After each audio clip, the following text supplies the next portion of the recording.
Salut, j'espère que vous allez bien. Bienvenue sur ma première vidéo. Aujourd'hui, un sujet un peu plus sérieux que ceux qui vont être à venir. On va parler de la PMA en général. Cette vidéo-là va pouvoir aider, je pense, certains d'entre vous qui commencent vraiment avec zéro de base puis qui se demandent dès dans ma première vidéo qu'est-ce que c'était la PMA. Juste un petit disclaimer avant de commencer la vidéo pour vous rappeler que les informations que je vais donner sont propres à mes recherches et à ma région. Si vous voulez vraiment vous lancer dans le processus, ce que je peux vous conseiller, c'est d'appeler directement votre médecin de famille qui pourra vous conseiller une clinique, ou sinon de faire comme moi et d'écrire PMA et le nom de votre région. Comme moi par exemple, j'ai écrit PMA Trois-Rivières. La PMA ou la procréation médicalement assistée a été créée par des scientifiques afin d'aider la conception d'un enfant. On va maintenant parler des 3 méthodes de fécondation les plus populaires et les plus utilisées lors de rendez-vous.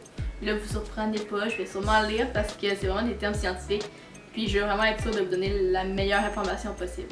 On va commencer par la fécondation in vitro classique. En fait, la fécondation in vitro classique, c'est qu'on stimule l'ovaire qui va donner un ovule et on prend l'ovule pour le mettre en contact avec le spermatozoïde, soit du donneur ou bien du conjoint. On injecte ensuite l'ovule fécondé dans l'utérus de la mère. Bref, tout le processus se fait vraiment à l'extérieur de l'utérus. La deuxième méthode, c'est l'insémination artificielle. En fait, ce qu'on fait, c'est qu'on injecte directement du spermatozoïde dans l'utérus de la femme. Cette méthode facilite l'accès aux trompes de Fallope. Elle est plus souvent utilisée pour les couples hétérosexuels lorsque le spermatozoïde ne bouge pas assez ou peut simplement pas se rendre. Pour ce qui est de la troisième et dernière méthode, elle s'appelle la fécondation in vitro par micro-injection.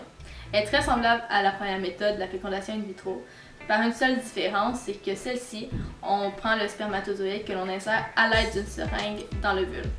En fait, c'est une méthode plus sûre que la fécondation in vitro. Comme tout concept, la PMA a ses avantages et inconvénients.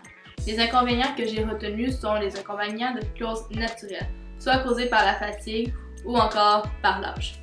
Il y a également les inconvénients temps, puisque à cause des rendez-vous qui sont plus souvent du matin, ça peut causer un manque au travail et également causer du stress. Les avantages de la PMA sont la stabilité émotionnelle de l'enfant, puisque l'enfant est voulu et pas un accident ou peu importe.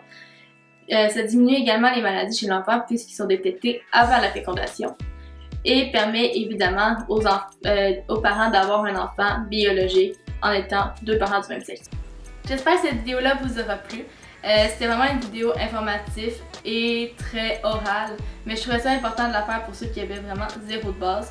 Puis on se retrouve la semaine prochaine à jeudi à midi pour une nouvelle vidéo. N'hésitez pas à liker, commenter, partager, ça va me faire plaisir de vous lire. Bye!